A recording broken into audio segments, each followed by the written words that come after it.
Doctor Kishore, ഇത് കേരളത്തിലെ ഇടത് സർക്കാരുകൾ, മാറി വന്ന ഇടത് സർക്കാരുകൾ തന്നെയാണ് ഈ പ്രശ്നം ഇങ്ങനെ വഷളാക്കിയത്. ഇപ്പോൾ നേരത്തെ ഇവിടെ സൂചിപ്പിച്ചതുപോലെ നിസാർ കമ്മീഷൻ VS സർക്കാരിന്റെ കാലത്ത് നിയോഗിച്ച കമ്മീഷനാണ്.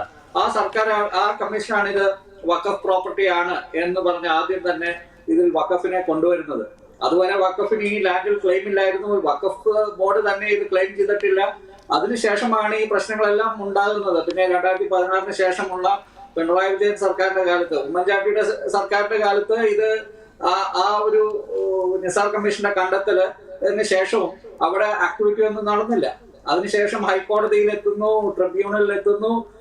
അതിനുശേഷം ഇപ്പോൾ 2022 അതിനും ശേഷം ഇപ്പോൾ ഈ 44-ാം ദിവസം സമരം എത്തി നിൽക്കുന്നു. ഈ സമരം തുടങ്ങിയതിന്റെ ഒരു പശ്ചാത്തലമുണ്ട്. അത് കേന്ദ്ര സർക്കാർ വഖഫ് നിയമ ഭേദഗതി കൊണ്ടുവന്നതിന് ശേഷമാണ് ഈ സമരം തുടങ്ങിയത് എന്നുള്ളത് ഞാൻ ഒന്ന് എടുത്തു പറയുന്നു. കാരണം അത് പലരും പറയാത്തൊരു പോയിന്റാണ്.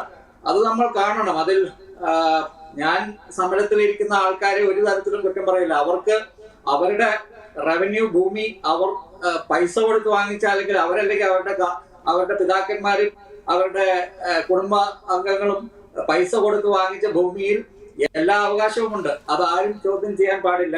അതിൽ ഇരു കക്ഷികൾ അല്ലെങ്കിൽ ഉഭയകക്ഷി ചർച്ചയ്ക്ക് പോലും ഇങ്ങനെ പലരും പറയുന്നത് കേട്ടോ, ഉഭയകക്ഷി ചർച്ച. ഇവിടെ എന്താണ് ഉഭയകക്ഷി ചർച്ചയ്ക്ക് ഒരു പ്രസക്തിയേ ഇല്ല. ഇവിടെ നേരത്തെ സൂചിപ്പിച്ചതുപോലെ മുസ്ലിം സംഘടനകൾ, പ്രമുഖ മുസ്ലിം സംഘടനകൾ തന്നെ ഇതിൽ വഖഫിന്റേതല്ല ഈ പാവപ്പെട്ട ആൾക്കാർ 609-610 കുടുംബങ്ങൾ, അതിൽ 400-ൽ പരം ലാറ്റിൻ ക്രിസ്ത്യൻ കുടുംബങ്ങളും 200-ൽ പരം ഹിന്ദു, കൂടുതലും SNDP വിഭാഗത്തിന്റെ ഹിന്ദു കുടുംബങ്ങളും, അവർക്ക് ആ ഭൂമിയിൽ അവകാശം സ്ഥാപിച്ചു കൊടുക്കാൻ സർക്കാരിന് ചെയ്യാൻ പറ്റുന്നത് എന്താണോ അവർ ചെയ്യുക. അതില് ഈ നേരത്തെ പറഞ്ഞതുപോലെ ഇവിടെ ഈ വഖഫ് ബോർഡ് എന്ന് പറയുന്നത് നമ്മുടെ കേരളത്തിലെ ദേവസ്വം പോലെ ഒരു സംവിധാനമാണ്. അപ്പോൾ കേരള സർക്കാർ വിചാരിച്ചാൽ ഇതിൽ പല വിധത്തിലുള്ള ഫോർമുലകൾ ഉണ്ടാക്കി ഇതിനൊരു പ്രശ്ന പരിഹാരം ചെയ്യാൻ പറ്റും. പക്ഷെ ഇപ്പോൾ ഒരു കമ്മീഷൻ 3 മാസത്തേക്ക് ഒരു കമ്മീഷനെ നിയോഗിക്കുന്നു. അത് നീട്ടിക്കൊടുക്കും. കാരണം ഇപ്പോൾ തന്നെ രാമചന്ദ്രൻ നായർ പറഞ്ഞിട്ടുണ്ട് 3 മാസം വളരെ കുറവാണ്. ഹിയറിങ്ങുകൾ മുന്നോട്ട് പോകും. പലരും ഇൻഡിവിജ്വലായിട്ട് അവസാനം വീണ്ടും വന്നുകൊണ്ടിരിക്കും. 6 മാസമാവും. പഞ്ചായത്ത് തെരഞ്ഞെടുപ്പ് വരും, നിയമസഭാ തെരഞ്ഞെടുപ്പ് വരും. അപ്പോഴേക്കും ഈ വിഷയം കത്തും.